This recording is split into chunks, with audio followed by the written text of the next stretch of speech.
bicara tentang pemilihan bahasa atau pemilihan diksi dalam ceramah-ceramah saya atau dalam booster-booster saya punya landasan dalil yang jelas bahwa ini bukan hanya ijtihad yang mengada-ngada, ini bukan hanya improvisasi, ini bukan hanya keinginan mencari sensasi, na'udzubillah min dzalik, tapi ini adalah sebuah ijtihad dakwah yang berlandaskan kepada dalil bahwa di dalam surat Ibrahim ayat keempat Allah Subhanahu wa taala berfirman, A'udzubillahi minasyaitonirrajim. Bismillahirrahmanirrahim. Wa ma arsalna min rasulin illa bilisani qaumihi liyubayyina lahum. Yang artinya tidaklah kami mengutus seorang rasul kecuali mereka akan menggunakan lisani qaumin. Mereka akan menggunakan bahasa kaumnya untuk menjelaskan kepada kaum tersebut. Kalimat lisanu qaumin saya pahami sesuai dengan apa yang saya pelajari ketika sedang belajar di Al-Azhar dulu, ketika masih kuliah di Fakultas Usuluddin jurusan tafsir Al-Quran, bahwa lisanu qaumin itu artinya istilah-istilah yang dipakai untuk memahamkan kaum atau segmen dakwah tertentu supaya mereka menjadi faham tentang Islam. Maka arti bilisani qaumihi liyubayyina lahum, lisanu qaumin artinya memilih istilah-istilah yang tepat ketika berdakwah sesuai dengan konteks dan segmen dakwah yang sedang digeluti, sesuai dengan konteks dan segmen dakwah yang sedang dihadapi. Misalnya ketika berbicara dengan anak muda, maka lisanu qaumin, bahasa kaumnya adalah menggunakan istilah-istilah yang mudah dimengerti oleh logika anak muda sesuai dengan kehidupan sehari-hari mereka. Ketika berdakwah dengan perempuan, maka lisanu qaumin, bahasa kaum itu adalah menggunakan istilah-istilah yang common dengan kehidupan seorang perempuan, apalagi perempuan yang di perkotaan, perempuan dengan usia di bawah 30 tahun, anak-anak muda, cewek-cewek, ini semuanya menggunakan bahasa yang tepat buat mereka. Inilah yang menjadikan saya berijtihad dakwah untuk menggunakan bahasa kaum ketika menggunakan istilah-istilah dalam kajian-kajian saya. Dan ini sudah menjadi salah satu fikih dakwah yang diajarkan ketika saya masih di Mesir, yang para ulama menyebutnya dengan istilah tajdidul mustalahat, pembaharuan istilah. Pembaharuan istilah di sini artinya bukan mengganti atau mengubah istilah-istilah yang sudah ada di dalam Al-Quran dan Sunnah, tetapi pembaharuan istilah di sini adalah pembaharuan terjemah dari istilah-istilah teks agama menjadi istilah-istilah atau diksi-diksi yang lebih mudah difahami sesuai dengan segmen dakwah. Sehingga seorang dai dituntut untuk memahami bagaimana cara menterjemah ayat Al-Quran, bagaimana menterjemah hadis-hadis Rasulullah SAW kepada konteks dan segmen dakwah yang sedang mereka hadapi. Teman-teman sekalian yang dirahmati Allah SWT, kita coba ambil beberapa contoh. Salah satunya adalah ketika saya berbicara sirah. Bagi saya sirah bukan hanya menyampaikan data-data sejarah. Bagi saya sirah itu bukan hanya sebuah cerita yang dinikmati alurnya, tetapi sirah itu adalah sebuah semangat. Kita akan mendapatkan ruhul Islam, spirit of Islam lewat sirah Nabi SAW. Untuk itu, agar penyampaian sirah bisa menyemangati kita untuk lebih dekat kepada Allah, meneladani Rasulullah SAW, tentunya semangat-semangat Islam yang secara makna yang lebih luas, maka sirah ini harus disampaikan dengan sebuah konsep atau dengan sebuah metode storytelling yang bisa menggairahkan orang, bisa membangun sisi emosional orang, melibatkan emosional orang terhadap sirah. Ketika saya berbicara tentang Sayyidah Aisyah, tentunya saya mengagumi beliau luar biasa karena salah satu di antara ciri orang yang beriman itu adalah mencintai keluarga Rasulullah. Dan gak mungkin saya membenci Aisyah atau membenci keluarga Rasulullah SAW, na'udzubillah min dzalik, karena mereka adalah istri-istri Nabi, mereka adalah keturunan Nabi, mereka adalah keluarga besar Nabi. Jadi ketika saya menyampaikan cerita tentang Aisyah, tentunya saya menyampaikan dengan metode storytelling, di mana saya ingin melibatkan emosional teman-teman, emosional anak-anak muda untuk lebih kagum kepada sosok Aisyah, untuk lebih respect kepada sosok Aisyah, untuk lebih bisa mengimajinasikan kerennya sosok Aisyah. Sehingga saya menerjemahkan beberapa istilah-istilah ulama tentang ciri-ciri Aisyah, baik itu ciri fisik ataupun ciri akhlak atau karakter Aisyah, sehingga ketika saya menyampaikan kisah-kisah tentang Sayyidah Aisyah, saya ingin melibatkan emosional kita, emosional teman-teman dalam memahami kisah-kisah dan adegan-adegan tentang Sayyidah Aisyah, supaya kita lebih respect sama Aisyah, supaya kita lebih kagum sama Aisyah, supaya kita bisa mengimajinasikan betapa kerennya Aisyah, supaya terbayang oleh kita seperti apa kehidupan Aisyah layaknya sebuah adegan yang kita alami dalam kehidupan kita. Saya mengganti atau menerjemahkan beberapa istilah tentang Aisyah, baik itu dari ciri fisiknya maupun dari beberapa karakter-karakter yang khas dari Sayyidah Aisyah, termasuk smartnya, termasuk semangatnya yang luar biasa, keilmuannya yang luar biasa. Itu semuanya diterjemahkan dengan konteks atau dengan bahasa kaum yang membuat anak muda itu mampu mengimajinasikan sosok Aisyah yang sangat istimewa. Walaupun pastinya jauh dari haknya Aisyah, karena kita tidak mampu menjelaskan tentang Aisyah secara utuh, karena Aisyah lebih baik daripada semua penjelasan kita pastinya. Salah satunya ketika saya berbicara tentang bahwa Aisyah itu adalah seorang perempuan atau seorang cewek yang gaul. Maksudnya adalah Aisyah adalah seorang tokoh, seorang perempuan yang memang anak yang punya semangat untuk membangun silaturahim, ukhuwah, banyak teman. Bahkan istri-istri Nabi, terutama istri-istri Nabi yang usianya masih relatif muda, mereka semuanya senang kepada Aisyah dan suka bergaul dengan Aisyah. Mereka sering duduk bersama dengan Aisyah. Sampai sebagian ulama mengatakan bahwa istri Nabi itu ada dua kelompok yang saya terjemahkan dengan istilah geng, atau kalau dalam bahasa sehari-hari saya terjemahkan seperti grup WA. Ini analogi-analogi yang membuat kita terbayang, oh ternyata istri Nabi itu kalau di zaman sekarang itu kayak kita ada grup WA-nya, ini grup geng apa, ini grup geng SMP, geng SMA segala macam. Tujuannya agar kita terbayang mengimajinasikan kehidupan istri-istri Nabi. Ternyata istri Nabi itu kata ulama ada dua kelompok. Kelompok bisa dibilang geng, bisa dibilang komunitas, dan seterusnya. Geng dalam makna yang positif pastinya. Ada geng muda, ada geng tua. Dan Aisyah itu salah satu yang paling favorit di antara kelompok istri-istri Nabi atau geng istri-istri Nabi yang muda. Dan Aisyah gaul karena Aisyah punya banyak teman. Salah satu adegannya tentang hadis ketika suatu hari Nabi SAW sedang duduk bersama Aisyah di rumahnya, dan waktu itu Aisyah sedang bernyanyi. Waktu itu Aisyah sedang mendengar seorang perempuan, seorang temannya bernyanyi bersama dengan Aisyah. Dan tiba-tiba datanglah Abu Bakar As-Siddiq dan menegur Aisyah, mengatakan ini nyanyian-nyanyian yang tidak boleh di rumah Nabi. Tapi kata Nabi, biarkan mereka wahai Abu Bakar, sesungguhnya hari ini adalah hari raya mereka. Di sini menjadi salah satu adegan bagaimana Aisyah itu gaul. Dia punya banyak teman, tapi mereka pergaulannya sangat terjaga. Bukan gaul dalam arti yang berlebihan, tapi gaul dalam arti yang sangat-sangat positif.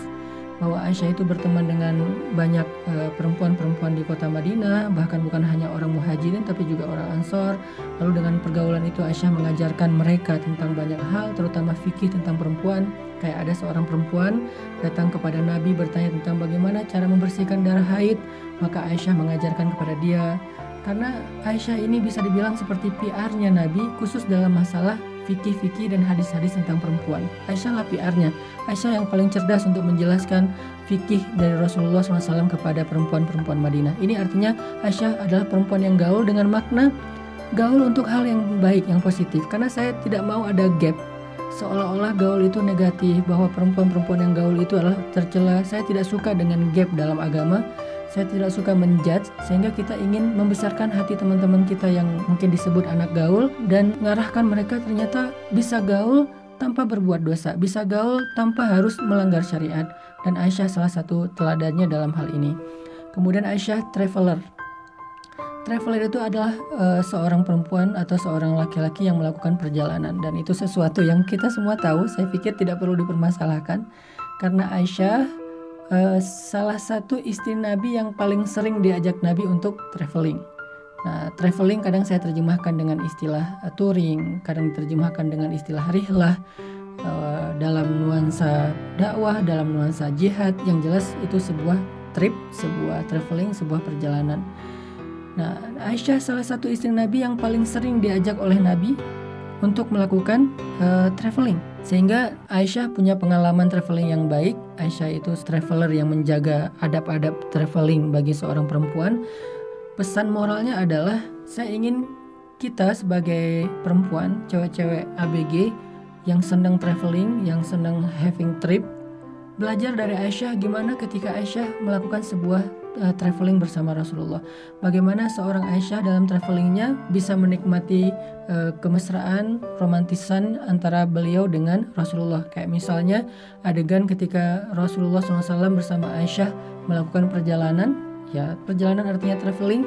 Kemudian Aisyah bersama Rasulullah lomba lari menyusul para sahabat yang sudah duluan melakukan perjalanan.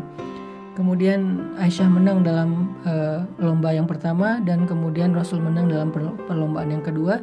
Di situ Aisyah juga mengkomentari tentang fisiknya, bahwa Aisyah pertama masih kurus, yang kedua udah sedikit gemuk, dan ini menunjukkan bahwa Aisyah adalah seorang traveler yang fun, tapi ternyata fun bisa didapatkan tanpa harus berbuat dosa. Jadi saya tidak ingin mengatakan perempuan keluar dari rumah itu haram, perempuan itu tidak boleh traveling segala macam. Bukan fikihnya yang kita bahas, tapi motivasinya. Bagaimana caranya hobi teman-teman yang senang dengan traveling bisa tersalurkan, tapi tetap menjadi satu pahala kebaikan. Ternyata teladannya adalah Aisyah. Kita bisa traveling dengan pasangan halal kita bisa have fun, kita bisa romantisan, kita bisa lucu-lucuan, kita bisa bercanda dengan pasangan, dan itu dilakukan oleh Aisyah dalam adegan travelingnya bersama Rasulullah SAW. Bahkan dalam travelingnya Aisyah mengajarkan kita tentang banyak hal, termasuk adegan tayamum itu berkaitan dengan perjalanan yang dilakukan Aisyah, karena asal muasal atau asbabun nuzul ayat tentang tayamum itu gara-gara perjalanan Aisyah yang ketinggalan kalung, dan kemudian para sahabat harus menetap di sebuah rest area yang kurang air dan seterusnya. Akhirnya turunlah ayat tentang tayamum. Jadi banyak hal yang kita bisa belajar dari travelingnya Aisyah, sehingga buat saya Aisyah itu seorang traveler sejati yang bisa melakukan sebuah perjalanan traveling yang baik, yang berpahala, tapi tetap fun, tetap seru, dan tetap romantis dengan pasangannya. Ini maksud Aisyah seorang traveler. Begitu juga ketika saya mengistilahkan bahwa Aisyah itu seorang perempuan yang cantik. Bukankah banyak sekali hadis-hadis bahwa Aisyah itu adalah perempuan yang cantik? Bukankah Aisyah sendiri yang mengatakan di dalam hadis yang diriwayatkan oleh An-Nasa'i tentang perlombaan antara Aisyah dengan Rasulullah? Aisyah berkata, faqalat radhiyallahu anha, sabaqanin nabiyyu sallallahu alaihi wasallam fasabaqtuhu falabithna hatta idza rahiqani al-lahmu sabaqani fasabaqani. Artinya Nabi mengajak aku untuk berlomba atau lari bareng, maka aku mengalahkan Nabi. Lalu setelah aku menjadi sedikit lebih gemuk, maka Nabi pun mengalahkanku. Sehingga Nabi berkata, hadhihi bitil, ini adalah untuk yang kali pertama dulu aku kalah. Wa kanat radhiyallahu anha aqrab ila tul fi jismiha wa kana sya'ruha tawilan wa hiya saghirah. Aisyah radhiyallahu anha, kata para ulama, adalah seorang perempuan yang tinggi dalam fisiknya dan rambutnya panjang ketika dia masih kecil.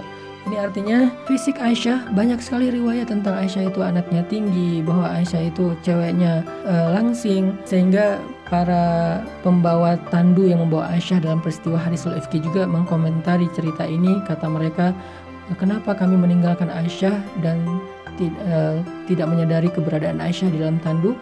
Karena tandu itu lebih berat daripada tubuh Aisyah.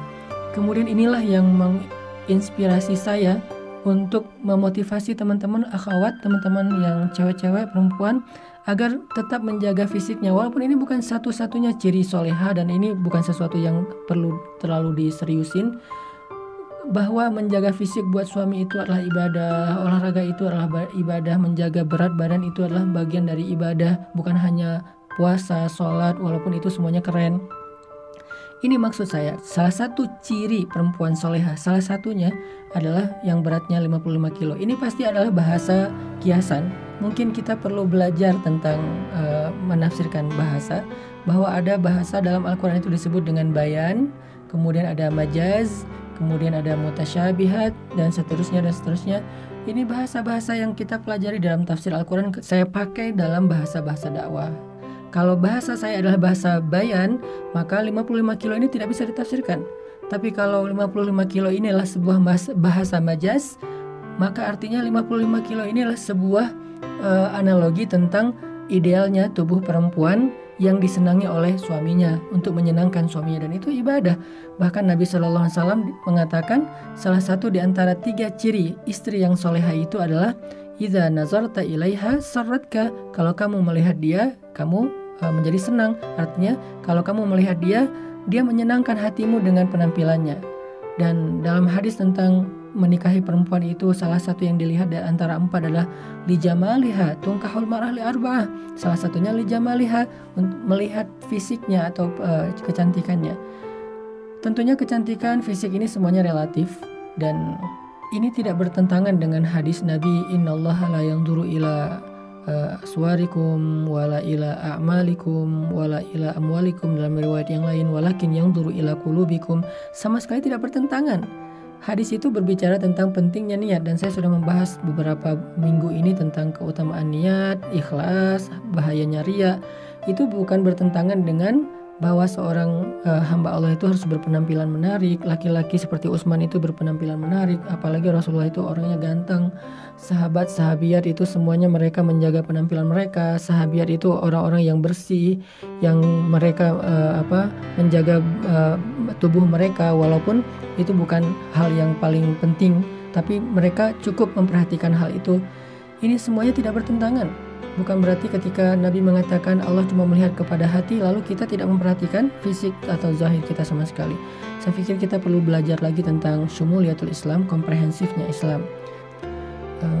Saya mengajak kepada kita semuanya, marilah kita belajar untuk lebih smart, lebih cerdas dalam Islam. Karena Islam ini teks agamanya, Al-Quran, hadis, bukanlah teks yang sederhana, tapi teks yang sangat istimewa, sehingga tidak bisa difahami hanya dengan ilmu kita yang terbatas, tapi dia difahami dengan pemahaman-pemahaman kita yang menyeluruh. Butuh bertahun-tahun belajar untuk bisa memahaminya, dan kemudian menerjemahkannya, dan kemudian menyebarkannya. Maka jangan sampai semangat kita yang tinggi tidak diimbangi dengan kebijaksanaan kita.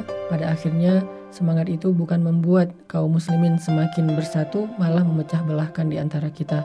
Nauzubillah min dzalik. Dan Allah Subhanahu wa taala berfirman di dalam Al-Qur'an, la yaskhar qaumun min qaum asa ayakunu khairum minhum. Janganlah kita saling mencela, karena bisa jadi orang yang dicela lebih mulia daripada orang yang lebih baik daripada orang yang mencela.